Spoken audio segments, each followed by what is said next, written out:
Bismillahirrahmanirrahim. Alhamdulillahi Rabbil Alamin. Wassalatu wassalamu ala asyrafil anbiya'i wal mursalin Nabiyina Muhammadin wa ala alihi wa sahbihi ajma'in. Assalamualaikum warahmatullahi wabarakatuh. So inshallah, ano pala muna yung talambuhay inshallah ni Abdullah bin Hudhafa As-Sahmi. So natalakay na natin yung paghaharap nila ni Kisra at yung mga sahaba na kabilang sa mga Persyano na taga Yemen, yung Sinabadan at yung kanyang mga tauhan na kalaunan na yung naging malaki kalaunan na naging malaki ang kanilang ambag sa pagpoprotekta sa Islam, alhamdulillah. So sa pagpapatuloy inshallah, ito na yung sumunod na bahagi. Ito naman yung pagpunta ni Abdullah bin Hudhafa As-Sahmi doon na kay Heraclius, yung emperador ng Byzantine Empire. Sino ba man din?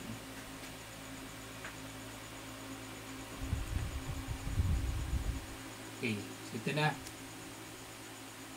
Pamakisatu likaihi likaysar adimur Rum. So ano naman yung tungkol daw sa pagpunta naman ni Abdullah bin Hudhafa As-Sahmi doon sa emperador ng Byzantine Empire. So doon, nagpunta sila pero hindi na para sa pagdadala ng mensahe. Actually, nagkaharap sila doon bilang bihag. Bihag siya ng mga Romano.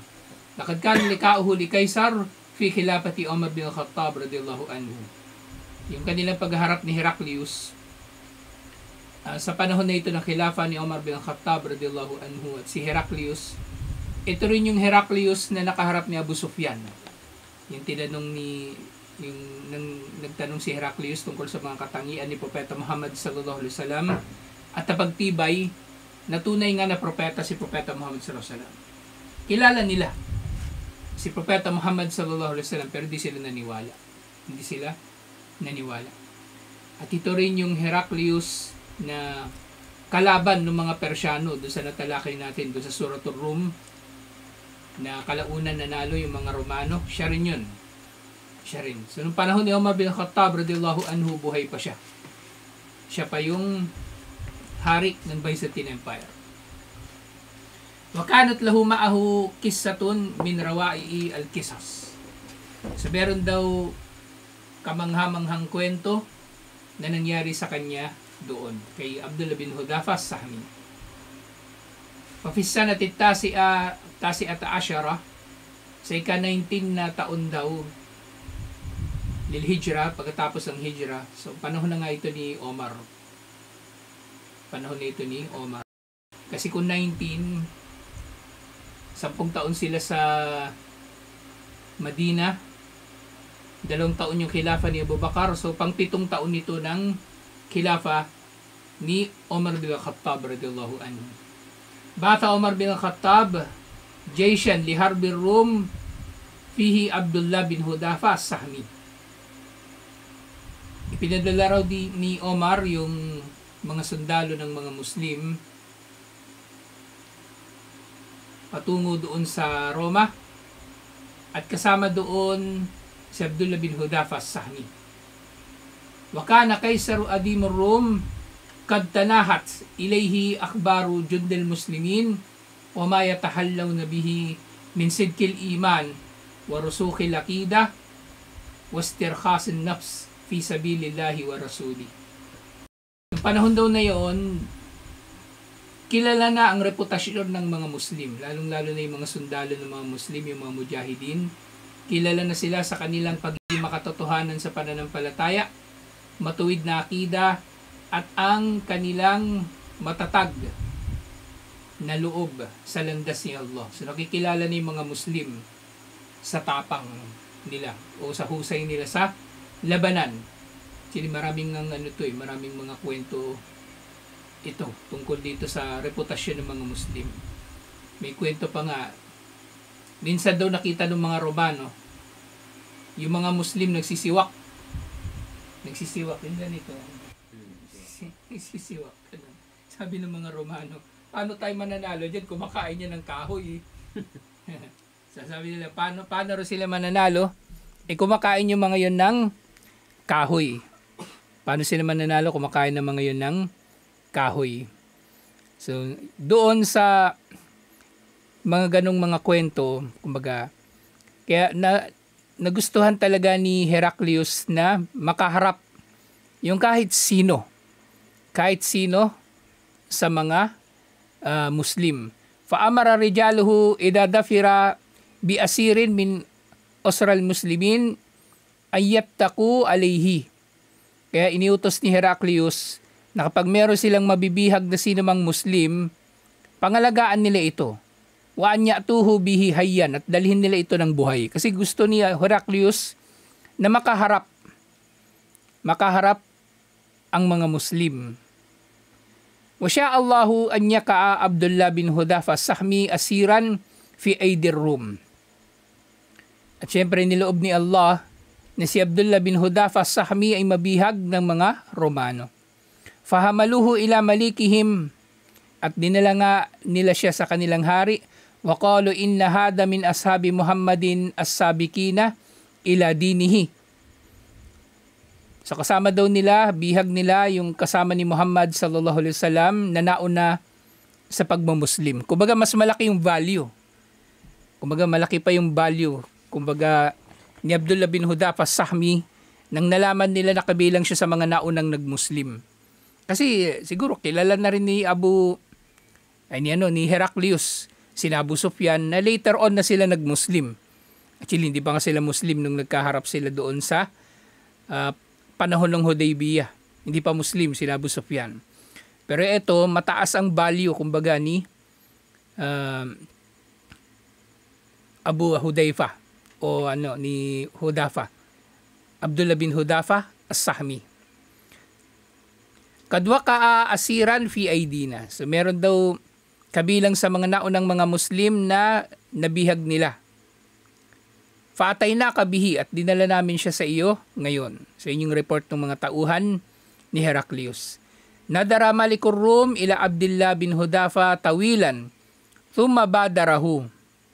Kailan inni uridu alayka amran. So tiningnan daw ng matagal ni Heraclius si Abdullah bin Hudhafa Sahmi, at nagsalita ito bigla. Meron akong iaalok sa iyo. Meron daw siyang iaalok kay Abdullah bin Hudhafa as-Sahmi.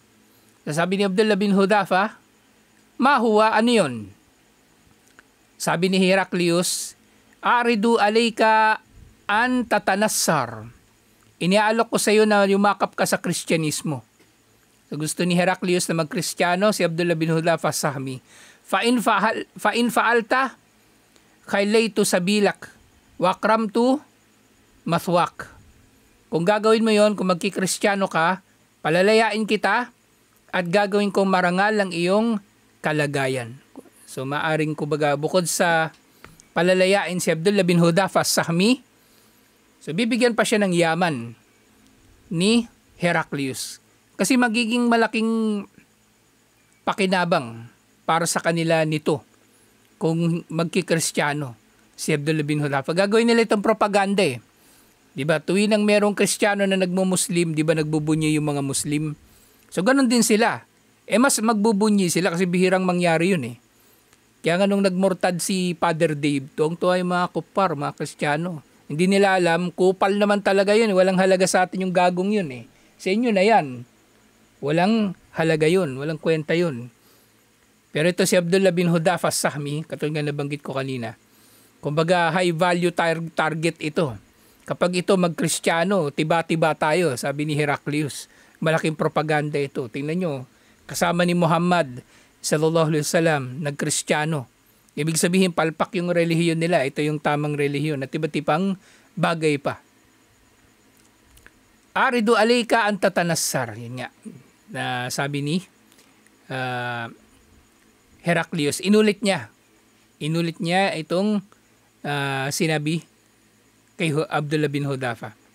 Faqala al-asiru fi anafati wa hazmi.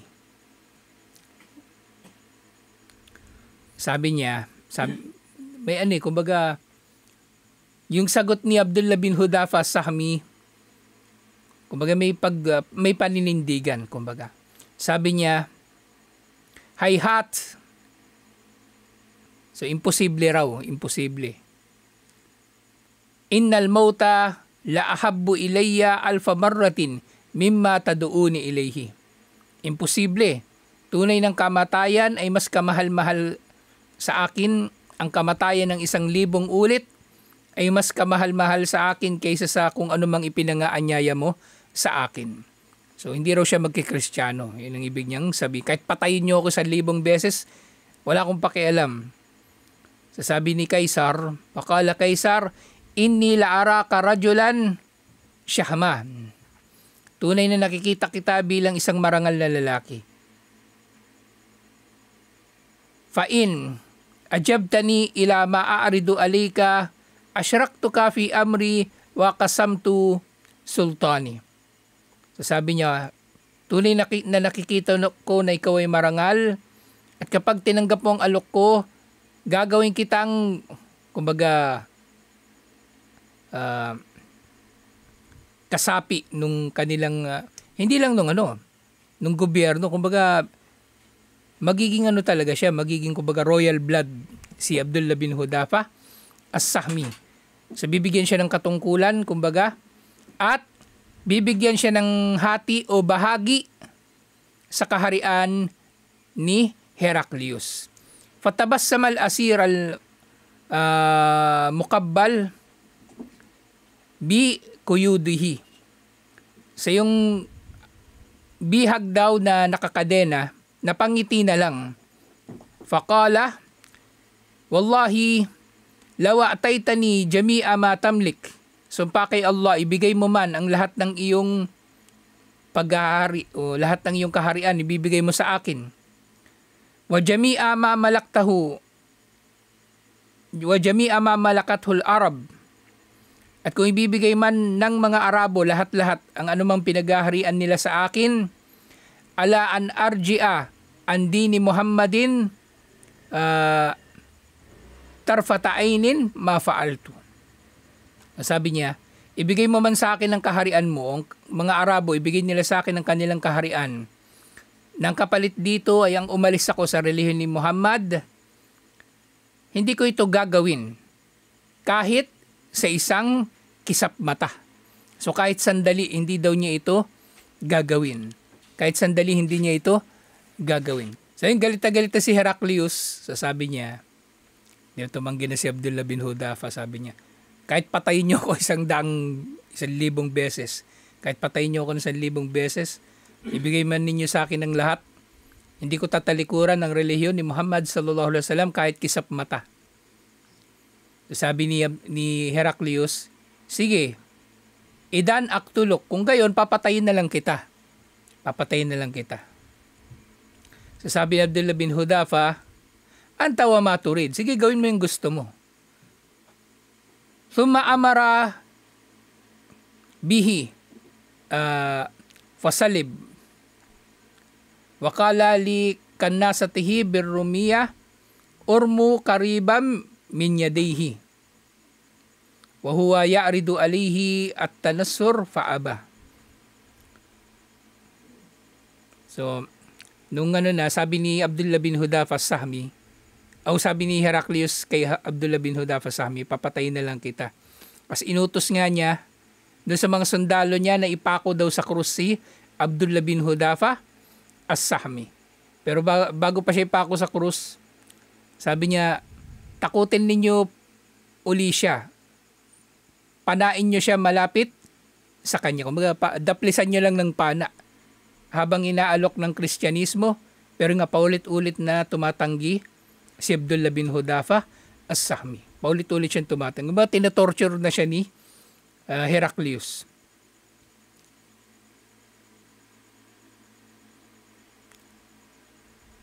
And dadalika amarahum ay yakufu anhu. Pero hindi pa rin sumusuko si Abdullah bin Hudhafa As-Sahmi. Inutos na ni Heraclius na tumigil sila.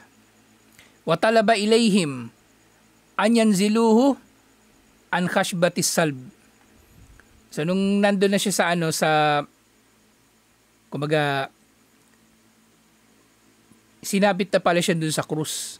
Nandun na pala siya sa krus, tapos sabi dun sa mga tauhan, iano na siya, ipanain. Pero wag siyang tatamaan. Kumbaga panain lang siya ng dadaplisan lang siya, wag siyang tatamaan. Pero pinatigil sila at pinababa si Abdullah bin Hudafa doon sa krus. Thumma da'a bikidrin azimatin fasubbu fiha az-zaytu. Pagkatapos ito, pinakuha daw ni Heraclius yung malaking kaldero at inilagay daw dito yung mantika. So napakaraming mantika yung nilagay doon. Pero sa iba pang ang ulat, ito na yung baka na hollow siya, baka na bakal, tapos papasok doon yung tao. Tapos yung bakal na yon na baka, papainitan. So, syempre mainitan yung tao doon sa loob, mamamatay. At habang nahihirapan yung tao doon sa loob, sumisigaw yun. At yung sigaw niya, lalabas doon sa bunganga ng baka. So nakakatakot yung yung tunog na ganun. So yun yung pinanakot uli kay Abdullah bin Hudafa as-Sahmi. Warufiyat alan-nari hatta galat. So nilagay na sa apoy daw itong kaldero na ito. Gano'ng kalaki itong kaldero na to? Kung kasya yung tao, di ba? Gano'ng kalaki? Kasi laki to ng kotse. Kaldero. Hanggang sa kumulo daw ito. Thumma da'a bi asirain min usaral muslimin. Pagkatapos nito, nung kumulo na, pinatawag daw yung dalawang bihag na mga Muslim. Fa'amara bi ahadihima an yulka fiha faulkiya. At inutos ni Heraclius na itapon ng isa sa kanila doon sa kaldero na kumukulo yung mantika nito at tinapon nga siya doon. Faida lahmuhu yatafattat. At nung itinapon na siya doon, syempre maluluto yun, mapiprito yun. Kumbaga at nadurog na yung kanyang laman kasi sobrang init. Kumbaga maaring buto na lang yung lumabas. Waida idamuhu tabdu ariyatan. At yun nga, hanggang sa makita na nga yung buto. Nasunog yung laman, tapos buto na lang yung natira. Thumma altafat ila Abdullah bin Hudafa wadaahu ila an-Nasraniyah. Pagkatapos ito, nilingon daw ni Heraclius si Abdullah bin Hudafa at inanyayahan siya muli na magkristyano. So talagang pinagsumikapan ni Heraclius na magkristyano si Abdullah bin Hudafa kasi nga ito kumbaga big fish ito, kumbaga malaking bagay para sa kanila na magkristyano ang sahaba ni Propeta Muhammad sallallahu alaihi wasallam. Fakana asyaddu ibaan laha min qabl, pero tumanggi si Abdullah bin Hudafa as-Sahmi ng mas matindi pang pagtanggi kaysa sa nauna. Di ba kanina tumanggi na siya. Sabi niya, kahit patayin pa ako ng 1,000 beses, mas gusto ko yun kaysa sa tumalikod siya sa Islam ng kahit sandali lang, kisap mata lang. Pero may kung tayo nasa kalagayan niya, magdadalawang isip tayo Sabihin, sige, tanggapin ko yung offer mo, basta gawin mo akong mayaman na. Pero siguro isipin natin, tatanggapin ko lang yaman nito tapos tatakas ako. Di ba? Pwedeng ganun isipin natin Tanggapin ko lang yung offer nito, kunwari magkikristyano. Parang nangyari yan dun sa yan yung nangyari sa doon sa sultan ng Sulu na nag-Christian. Nag-Christian yun, dinala pa yun ng Maynila. Dinala pa siya ng Maynila. Pero nung nasakop ng mga British yung Maynila, 1762, pinalaya siya ng mga British. At nakabalik siya ng Sulu, nabawi niya yung sultanate niya. Kumbaga sabi nga, lang siya talaga siya kasi napilitan siya Pinilit siya mag-Kristiyano, yung sultan na yun ng Sulu. Hindi siya talaga nag-Christian. Although bininyagan siya at maraming binigay sa kanya na pabor. Baga nakisama lang siya. Kung tayo nasa kalagayan ni Abdullah bin Hudafa as-Sahmi, baka ganun gagawin natin. Pero siya, hindi talaga niya tinanggap. Hindi niya tinanggap. Sabi nga niya, kahit kisap mata, hindi niya tatalikuran ng relihiyon ni Propeta Muhammad sallallahu alaihi wasallam. Totoo nga naman, kasi halimbawa niyan, di ba tatalikuran natin? Sige, papabinyag ako. Kasi bigay mo sa akin yung mga kayamanan ng pangako mo. Pero intention natin, di ba? Intention natin, tatakas tayo. Paano kung kinidlatan na tayo? Yung panahon pa lang na yung kinidlatan na tayo, di ba? Nandun na tayo sa kalagayan na kaduda-duda. Di ba? Kumbaga, nawala na sa atin yung yakin, yung katiyakan. Pero siya, talagang pinanindigan niya. Alhamdulillah, pinanindigan niya yung kanyang kalagayan. Falamma ya'isa minhu amara bihi an yulka fil kidri allati ulqiya fiha sahibahu falamma dahiba bihi dama'at aynahu. Tapos napikon na si Heraclius kasi dalawa na pala yung tinapon niya. Kumbaga yung una tapos yung pangalawa. Dalawa na yung naitapon doon sa kaldero at tumatanggi pa rin si Abdullah bin Hudhafa as-Sahmi. Napikon na si Heraclius. Kaya sabi niya, itapon nyo na yan. Naiyak daw si Abdullah bin Hudhafa as-Sahmi. Naiyak daw siya. Fakala rijalo kaysar limalikihim innahu kadbaka. Sabi ng dalawang yung tauhan, sabi ng mga tauhan ni Kaysar, umiiyak na raw yung kanilang bihag. Siguro sa ganitong pagkakataon, natutuwa na siya. Yes! Napasuko ko na rin tong kumag na to. Kanina ko pa to gustong sumuko Fadanna annahu kadjara. Akala ni Heraclius, kumbaga sumuko na. Sumusuko na si Abdullah bin Hudhafa as-Sahmi. Wakala rudduhu ilay. Ibalik nga ninyo yan sa akin. Itatapon na siya doon sa kaldero Sabi ni Heraclius, ibalik niyo yan dito. Falamma matla bayna yadayhi arada alayhi an-Nasraniya faabaha. Nung kaharap na naman ni Abdullah bin Hudhafa as-Sahmi si Heraclius, so ganun ulit, inoffer niya yung pagka-Kristiyano. Gusto mo na mag-Kristyan? Tumanggi uli si Abdullah bin Hudhafa as-Sahmi. Di nakakapikon lalo ito, di ba? Sabi ni Heraclius, wayhak. Di ba, expression nila yan. Pero maaring Latin yung salita niya dito tinatranslate lang. Wayhak. So, kasawian sa iyo. O kung si Antonio Luna to, sabi, punyeta. Famalladhi abkaka idan. Kung ayaw mo pala mag-Kristiyano, anong dahilan? Ba't ka umiiyak? Kung ayaw mo naman pala mag-Kristiyano, ba't ka umiiyak? Sabi niya ni Abdullah bin Hudhafa as-Sahmi, abkani anni kultu fi nafsi. Naiyak ako kasi sinabi ko sa sarili ko, tulkal ana fi hadihil kidir. Itatapon ka na sa kaldero na ito. Fatadhabu nafsak at mawawala na, aalis lang iyong kaluluwa. Lalabas na sa katawan mong iyong kaluluwa. Wakad kuntu ashtahi an yakuna li biadadi ma fi jasadi min sya'ri anfusin. Naiiyak ako kasi gusto ko sana ang dami ng kaluluwa ko ay kasing dami ng buhok ko sa katawan. So gusto niya sana paulit-ulit siyang mamamatay sa landas ni Allah.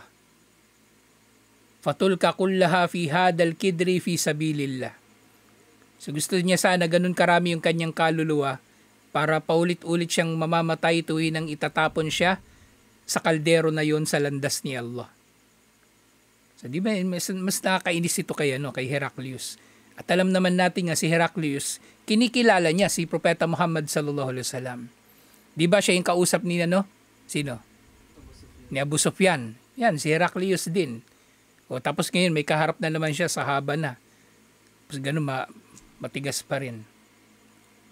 Faqalat tagiya, so sabi ng tagut, sabi ni Heraclius, halaka an tukabbala ra'si wa akhalliyaan ka. Sige, ganito na lang. Napipikon na si Heraclius Ayaw mo mag-Kristiyano. Halikan mo na lang yung ulo ko. Tapos palalayain kita. Suko na siya eh. Suko na siya, asartal. Parang si ano, di ba? Yung boss ni Bilal. Di ba? Si Umayyah bin Khalaf. Yung boss ni Bilal, di ba? Well, hindi nila magawa na tanggihan ni Bilal o kaya itakwil ni Bilal si Propeta Muhammad sallallahu alaihi wasallam. So napipikon na siya. Sobrang pagkapikon niya, binenta na lang niya si Bilal kay Abu Bakar Siddiq radhiyallahu anhu nang nag-offer si Abu Bakar Siddiq. So wala silang wala silang ipapanalo. Yung mga Muslim, mapatay man nila tayo, kumbaga, hindi ibig sabihin na mabubuhay sila habang panahon. O hindi ibig sabihin na nabigo tayo. Sabi ni Abdullah, wa an jami'i usara al-muslimina aidan. So nagbigay siya ng kondisyon. Kumbaga, sige, gagawin ko, halika kita sa ulo, pero dapat palayain mo rin lahat ng mga Muslim na bihag. O ngayon, pumayag na naman si Heraclius, sige, an jami'i usara al-muslimina aidan. Palalayain ko lahat ng Muslim na bihag kung hahalikan mo yung ulo ko. So tinamaan naman si Allah talaga yung nagpaplano lang ng lahat eh. 'Di ba? Kung wala yung pag-iral ng pagtatakda ni Allah sa bagay na to. May isip ba to ni Heraclius na nagmumukha siyang tanga? 'Di ba mukha siyang tanga rito eh. Talo ka lang eh, asar talo ka kaya gusto mo halikan ka na lang sa noo. Hindi mo na pag-Kristiyano yung tao. 'Di ba gumumukha siyang tanga? Pero ginawa pa rin niya kasi utos ni Allah eh. Itinakda na ni Allah. Yung nga, fakultu fi nafsi, nang ganun na nga, pumayag na si Heraclius, sabi ni Abdullah bin Hudafa sa sarili niya, aduun min a'da'illah. Kaaway ito na kabilang sa mga kaaway ni Allah. O kabbilu ra'sahu fatakalla anni wa an usara al-muslimina jami'an. Iniisip ito ni Abdullah bin Hudafa kung gagawin ba niya. Tinitimbang niya. Halikan ko lang ang ulo ng kupal na to.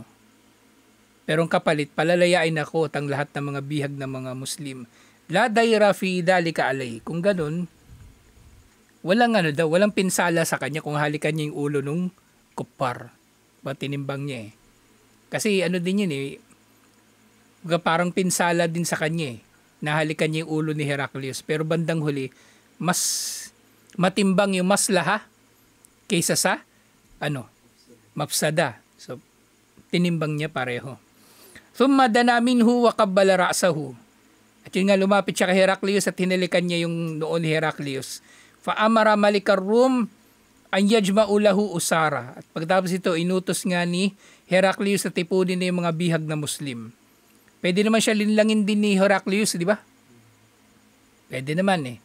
Pero sa pagtatakda ni Allah, uli, ayan, tinipon nga yung mga bihag na Muslim. Ayan sumaulahu usara al-muslimin at pinatipon nga yung mga bihag na Muslim. Waan yadfa'uhum ilayhi at ang ibigay na sila sa kanya. Fadufi'ulahu at binigay nga lahat ng mga bihag na Muslim. At bumalik na sila ng Madina. Kadima Abdullah bin Hudafa ala Omar bin al-Khattab radiyallahu anhu wa akhbarahu khabrahu. At nakabalik na sila sa Madina at pinabatid ito ni Abdullah bin Hudafa Sahmi kay Omar bin Khattab radhiyallahu anhu. Fasurra bihil Faruq a'dam as-surur. Sa nalugod daw sa kanya si Omar bin Khattab radhiyallahu anhu al-Faruq ng pinakamatinding pagkalugod. Walamma nadara ilal usra, nang tinitingnan daw ni Omar yung mga bihag, sabi niya, hakun ala kulli Muslim an yukabbila ra'sa Abdullah bin Hudafa. Sabi niya, marapat lamang sa lahat ng Muslim na halikan ng ulo ni Abdullah bin Hudafa wa ana abda'u bidhalika. At ako na ang mag-uumpisa nito. Thumma qama wa qabbala ra'sahu. Tumayo na si Omar at hinalikan ng ulo ni Abdullah bin Hudafa as-Sahmi. Alhamdulillah. So ito din yung dulo nung kasaysayan ni Abdullah bin Hudafa Sahmi. Pero hindi pala nabanggit yan yung yung kamatayan niya. Tingnan nga natin. Kailan ba siya namatay?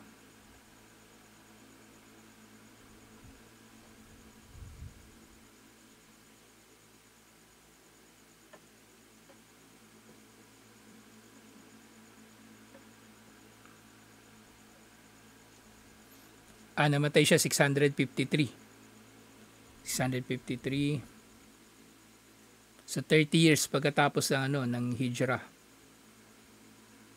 Sa panahon na ito ni Uthman radiyallahu anhu. Doon na siya sa Egypt namatay. Alhamdulillah. So ito yung kasaysayan ni Abdullah bin Hudhafa as-Sahmi. So di sa libro, yung sunod na natalakay, si Wahab bin Umair al-Jumahi. Si Wahab bin Umair, kung naalala niyo sa Omar series, siya yung nakatakas dun sa Badar. Tapos pumunta siya sa Quraysh, di ba? Tapos inutusan siya ng Quraysh na bumalik sa Madina, sa Madina, para i-assassinate si Propeta Muhammad sallallahu alaihi wasallam. Pero nalaman na ni Propeta Muhammad sallallahu alaihi wasallam yung plano niya at nag-Muslim siya. Siya yung nandun sa nangaral dun sa Kaaba. Tapos sinabihan siya nung Quraysh, yung mas mabuti nga sa'yo nangangaral, hindi namin pinaniwalaan Ikaw pa kaya? Yun, si Wahab bin Umair na matatalakay natin sa susunod. Alhamdulillah. Sa tutuloy natin inshallah. Assalamualaikum warahmatullahi wabarakatuh.